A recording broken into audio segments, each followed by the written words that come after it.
Hi everyone. When a client needs your help in analyzing quantitative data, they'll usually give it to you in some sort of a table. And occasionally you need to remove rows from that table as part of your analysis.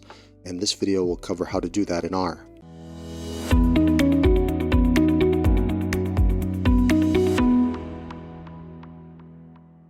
So here are some reasons you might want to remove rows from your data set in R. You might be focusing on a specific subset of records for analysis. So let's say, for example, your client gives you data and they only want you to focus on data from a particular state. You would select those records just from that state and move forward with your analysis, maybe ignoring the rest. Another reason you might want to ignore or remove records is if you have some bad records. There could be errors in the data and your client identifies or confirms that with you, in which case you'll want to remove them early on before you get into any of the analysis, and you don't want those records, the data from those records, to be present in any of your analysis. And a final reason may be that you need to share a subset of the data with your client. Maybe you're asking for their feedback and saying, hey, I'm noticing something funny about these rows. Can you take a look and tell me? Or if they want to do their own analysis with a subset of the data, that's one reason you might want to eliminate all the other rows except for those and share those with your client. So if you want to follow along with this video and replicate what I'm doing, I'm using R version 4.1.2 and I'm using version 1.0.0 of the dplyr package. And if you don't know why it's important to know which version of these of R and the package that I'm using, please take a look at my Understanding R Packages video. So let's say you're working on a client's data and they give you a CSV file. So to get it into R, we're going to use the read.csv function in the utils package. And once we read that, we're going to store it in this object called customer A data.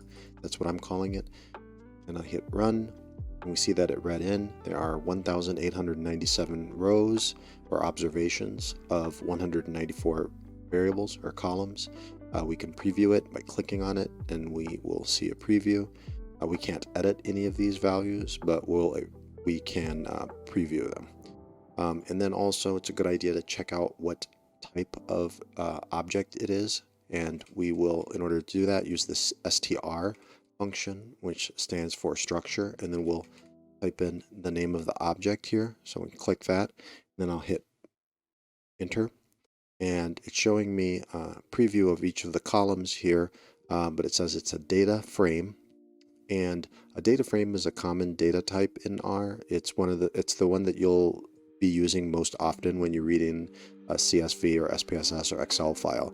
It's basically a table, but it's important to know that it's a data frame because some functions are assuming that you are giving them data frames to manipulate and to analyze and that sort of thing. So, like in life, there are a lot of ways to accomplish your goals. And so there are a lot of ways to remove rows in R.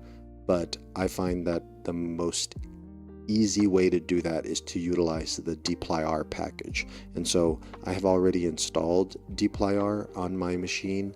And so I'm going to use the library function to bring it up so I can use all of the functions within the dplyr package. So I'm going to highlight that, run it. So now that I've run it, I will be able to use those functions. And the function I use most for selecting rows from a data frame is the filter function in the dplyr package. So I'm going to specify that I want the dplyr package, and in particular I want the filter function. And so what I have to tell it is what's the data frame that I want to filter rows for. And so it's the customer A data, so that's the first thing I type in there. And then after the comma, I need to specify the conditions that I want the rows to meet.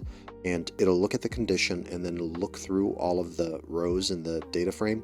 And if the rows meet the condition, it will keep them. And that's what this function does, the filter function in dplyr. So in this example, we're going to keep only rows where the education column is equal to high school grad.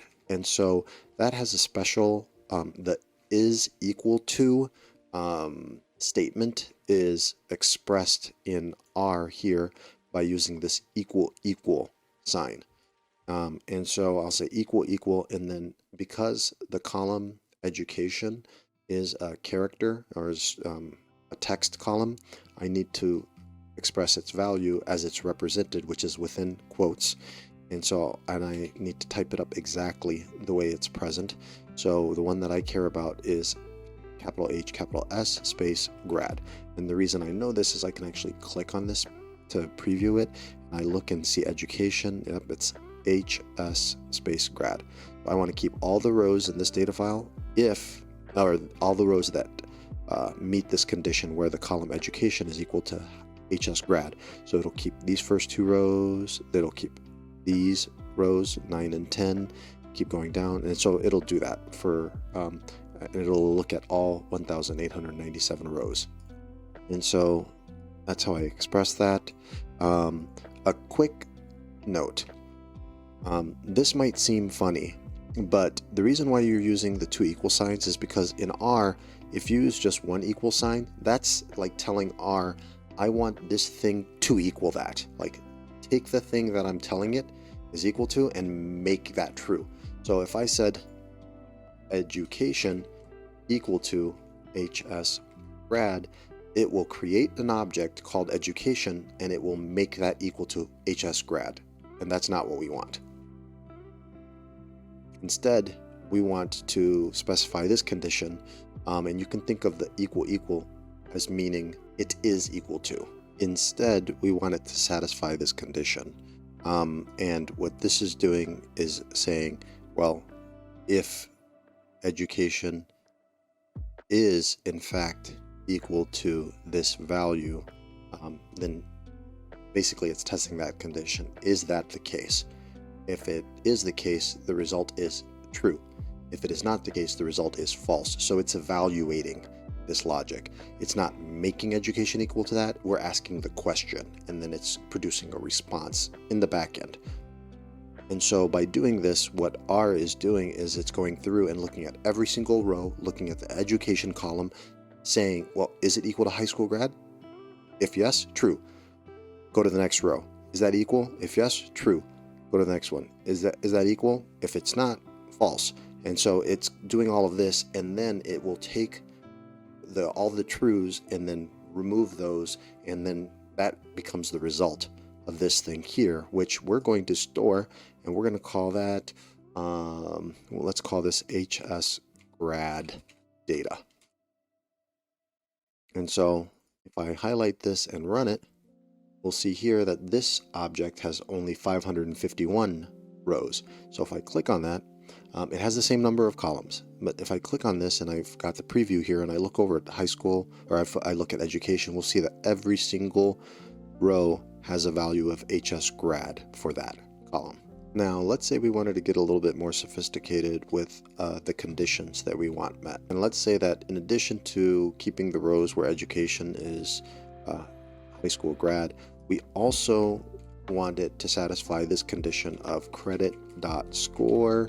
And you have to make sure you're typing it up in exactly the same way that it appears in the file.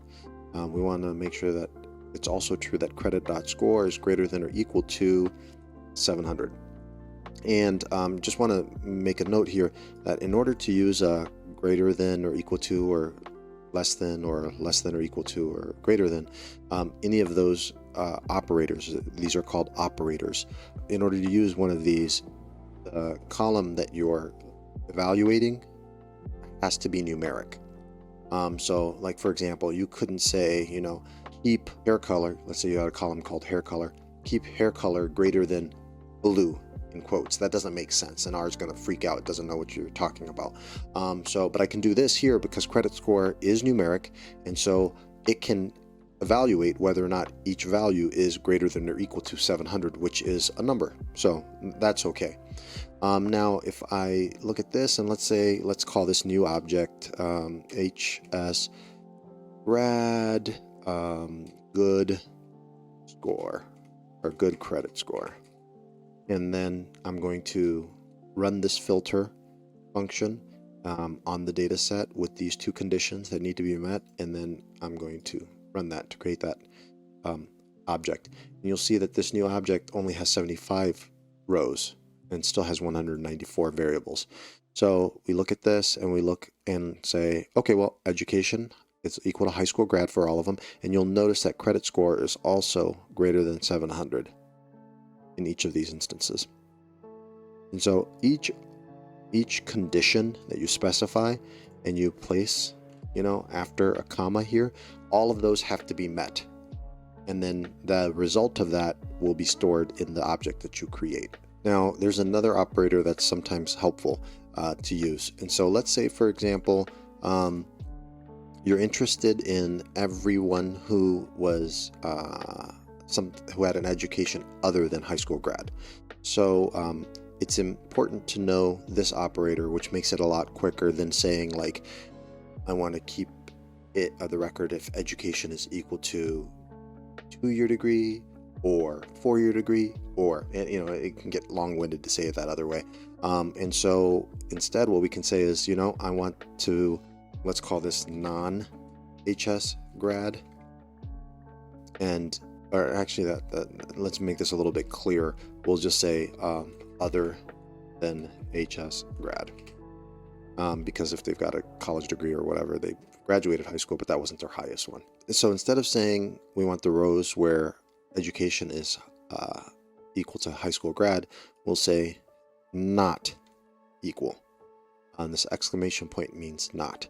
So what this will do is then it'll go through, and again, like I said before, for every row, it'll look at the education column, and then it'll say, is this not equal to high school grad? And then if it's not equal to high school grad, the answer is true. The result is true. And so it'll keep that record. And then it'll go to the next one, and it'll keep doing that. So now let's highlight this and run it. Take a look. And we see that other than high school grad is equal to 1,346. And that's good because we would expect that 1,346 plus 551, which is the number of rows for the high school grad data, is actually equal to the total number of rows, 1,897. So we're good there. So that's what we would expect. And you always want to make sure you're getting what you expect. So now if I click on this data frame, we'll look at the education column. And again, you also always want to make sure that when you run the code, it's doing what you expected it to. So you always want to inspect every single result. And so we look at this column and we'll see that HS grad is not there, but all these other possible values are. So that's good. So this final example covers a somewhat advanced topic. Let's say you've been exploring the data and then you know that there are some records that you have that are illogical. And because they're illogical, you go back to the client and they confirm that and they're like, yeah, that's not real. The person responded in a way that suggests this is garbage data. So let's go ahead and remove that. It can be a little bit difficult to exclude those cases with some conditions like this because it may rely on several different values or patterns and responses. And so here's a concept that you can apply that helps you deal with those sorts of tricky cases. And I'll show you what I mean. So let's take a look at our original data and let's look, and we will see that we have an in bankruptcy column. And we also see that we have like a credit score column. Well, let's say that you know for a fact, and I don't know if this is true or not, but let's say that if a person is in bankruptcy right now, and this value is 1 is often used to denote like it's true and 0 being false. Let's say that you know that if it says bankruptcy or in bankruptcy is equal to 1, then they cannot have a credit score of 700 or higher. Let's just say, for the sake of argument, that would constitute an illogical record, a bad record that would need to be excluded. And here's the challenge. When you try to exclude a record like this, it might be difficult to think about how you should do that in terms of writing code or writing the logic, because you don't want to exclude records because they say in bankruptcy. That's not the problem. Some of those are good records. The person was in bankruptcy. You also don't want to exclude records if the credit score is, higher than 700. That's not the problem. The problem is that a record can't be in bankruptcy and have a score higher than 700. So based on what we were doing right now, it's difficult to think about how you would do this, because you wouldn't say, keep the records that are 0 and less than 700 or greater than 700. There is no cap on that. You also wouldn't probably look at it and go, well, keep the records that are in bankruptcy, because you actually want records that both have in bankruptcy and not in bankruptcy. Here's what you really want to do is to say, if it's true that a record says that it's in bankruptcy and they have a score, credit score of greater than 700, get rid of them. So first we have to come up with a condition that says if they're in bankruptcy and they have a credit score of greater than 700, that's the issue. And then once we know that, we can say exclude those. And so here's how you can do that. So I go back to here, copy one of my filter arguments here, go here and then say, okay, I want to filter. I know I want to do some sort of filtering here with this data set, and let's talk about these conditions. So the condition that we care about has to do with both in bankruptcy. So it's in bankruptcy, that one being equal to 1, and credit.score being greater than 700. So what we want is, if that together is true, we don't want to keep it. And here's how we can do that. So the first thing we want to do is we want to combine these together in parentheses so that it's treated together. When R sees this, it looks at both of those and says, I'm taking both of these things into account at the same time. And so this result will be either a true or a false. It'll look at this and go, first record, is the person in bankruptcy and do they have a credit score greater than 700?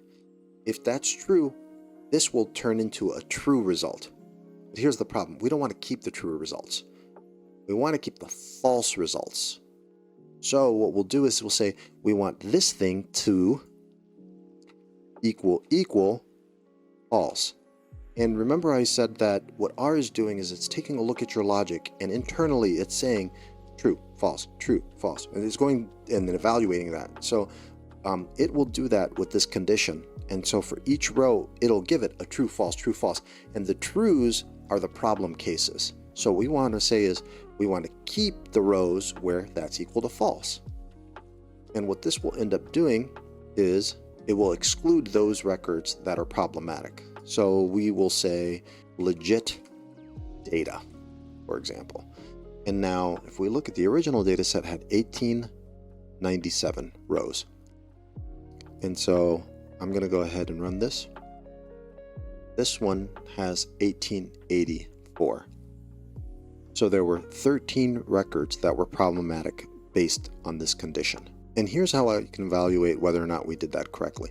So I'll use the filter statement again, but instead this time what I'm going to do is I'm going to get rid of this equals false, because I actually want to see the bad cases. And so up here I'm going to type in bad cases, and I'll take this result of keeping the bad cases, because here this will evaluate to true, and the filter function will keep them, and then it will store them in this thing that I'm calling bad cases. And hit enter. I'll see that bad cases does in fact, there are 13 observations there. That's 13 records. So if I look at these, we'll see that yep, these are all in bankruptcy and all of their credit scores are greater than 700. So this confirms that our logic was working, and it confirms that this is in fact doing what we want, and that is to exclude the bad records that we identified based on this logic of being in bankruptcy but yet having a credit score of greater than 700. So this is a powerful concept here where you're able to define the condition on the basis of multiple columns. If they said this and this was true and this was true, and then put that in parentheses and then say I want to only keep the opposite. So I want to keep all those records that don't meet that condition. And then you can do this multiple lines, right? So let's say this is one of those conditions that need to be excluded, and then you copy this over and you update the file, the data frame again, by specifying a different condition that is a problem, and makes it a candidate for exclusion, and you say, I want to keep those records that also then where this was not true. And I've had lots of customers come to me and provide me data and come to me with pretty nuanced rules where they say, please let me know if you see records that look like this, because then they're coming from this site and they weren't supposed to fill out that survey, but we have data for the, and like all these conditions. And this type of code allows you to get pretty complicated about how you're able to systematically exclude records prior to analysis. If this video was useful and you want to learn more about how to use R for your client's data analysis needs, please subscribe.